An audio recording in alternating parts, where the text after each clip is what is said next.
are broadcasting live today from Fayetteville, Arkansas, the Neurological Center, and I want to thank everybody for joining us. If you have a minute, please drop a note in the comment section and tell us where you're from, because that's always interesting. The purpose of what we do here, the bell ringing ceremony, I've never covered that, is to celebrate Maddy's amazing accomplishment. Number one, to help your friends and family to celebrate with you that can't be here, to provide hope for our patients that are here, and to provide hope for you guys that are watching this today, because if you've been diagnosed with EDS or CRPS, you've been told that there is no hope for you. And that's a horrible way to live your life, just to pain manage, and I believe that's where you were.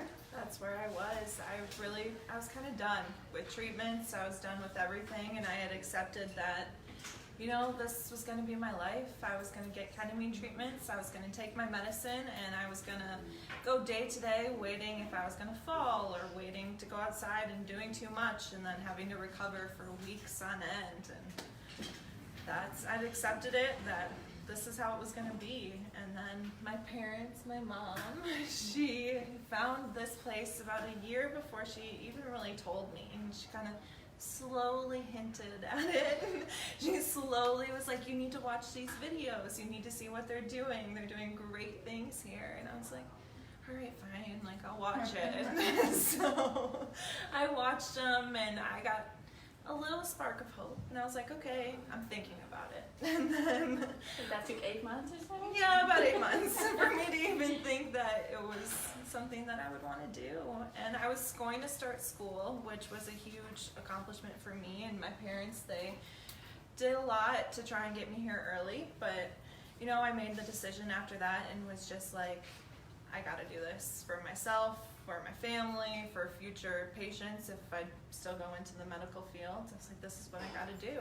So, the best decision of my life. All thanks to my mom for everything she did.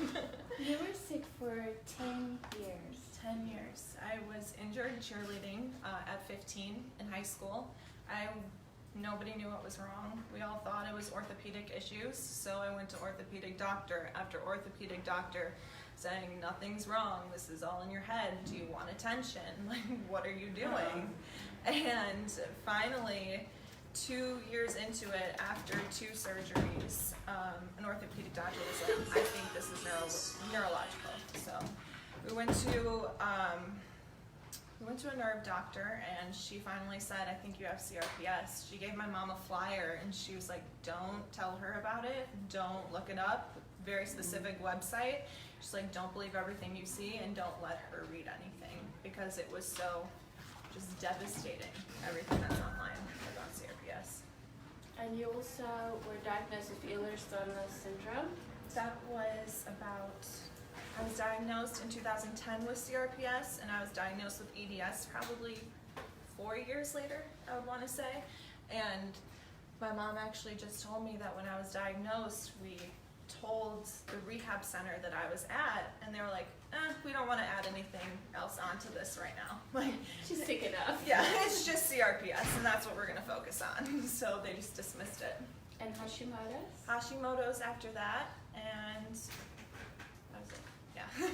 And then when you came here, Dr. Honali, that handles the blood work, and by the way, I just want to interrupt, if you guys have questions for us, if we don't get to them today, Maddy would be please. glad, I'm sure, to go on Facebook and answer questions from a patient's perspective, and I will also go on there later and make sure we answer your questions. So we also do have a whole bunch of former patients watching, and family members, and Brenda just waved. And hi, Brenda. Victorine's watching from Belgium. Oh, Victorine in Belgium. Lots of our, yeah, it's great. Another success story. Okay. So, how high was your pain? On average, I had a lot of ketamine treatments, so with that, my pain would be about a 4. But once those wore off, my pain would be between a 6 and an 8 all the time. I was stuck in bed 90% of the time. If I did have to go out and do something, or even had to shower, it was all planned out. Like, I would shower in the morning, I would rest, go out maybe for 30 minutes, and then I was done for the day. That was my life. What is your life like today? Today, I am about 85% of the time, I am in zero pain everywhere. And then over a little bit of the time that I do have some aches and pains, it's like a 1 or a 2. I don't even complain about it, because how can I? So it's life-changing. It's amazing. I was telling you earlier, I don't even have the words to thank you because you have given me my life back. I'm back to being 25. I can be 25 all over again. And just this place here, you guys are incredibly amazing. Just coming in and seeing Natasha, Colby, Colleen, your faces every day. It's a family. And I mean, Dr. Lucas, Petro, you know, the first day, you're so nervous and you're so scared of what pain am I gonna be in? Because they're gonna poke me, they're gonna prod me. I first came in and they're like, yeah, we're gonna do a few things, but we're just gonna talk today. Like Cameron, when I first met Cameron, he was like, where is your pain? Where is your CRPS? I was like, wait, really? That's a question that you guys ask? Like, you do that, you know what you're doing. So the first day I was convinced that, you know, this is the place for me. And Dr. Honnelly, wherever she is, everything, like you said, her blood work. I was in liver cirrhosis, you said? I had liver cirrhosis when she first got it, and I gave her my second blood work papers, and that was gone. I really focused on everything she had told me, from allergy testing to the diet to the supplements, and that's part of the reason I have my health back. And you did lightning process? I see I did. Ashley back there. Yes, I did. And that's a huge component as well. I mean, the mental battle I didn't realize would be so strong coming here. I got really great success with the physical battle, and then it's like, all right, here's anxiety, come into the forefront. And lightning process was huge with that, just being able to stop myself and put myself back into the present instead of living in the past or living in the future, always worrying. It's been a huge gift. So thank you.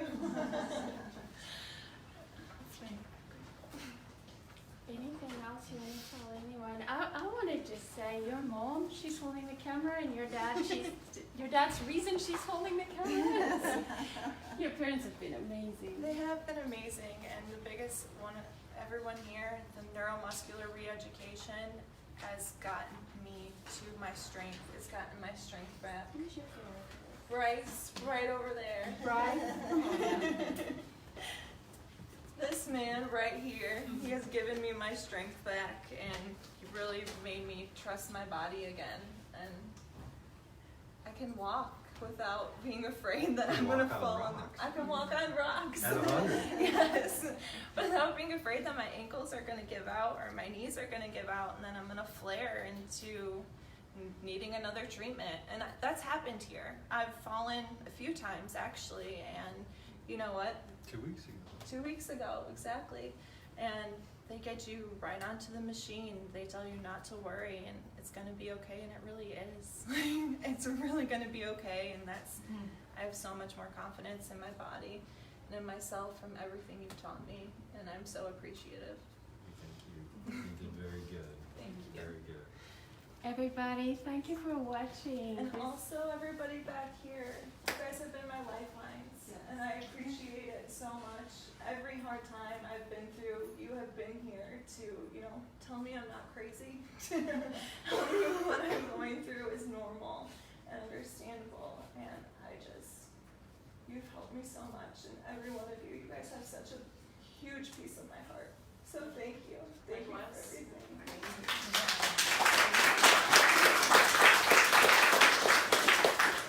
Alright guys, and thanks for watching. Right before we ring, I just want to say I hope that this gives you hope today, because your story is certainly not unique. You're scaling a mountain, you're not the first one, you're not going to be the last one. Don't let anybody tell you that your body cannot heal. You ready to ring? Yeah.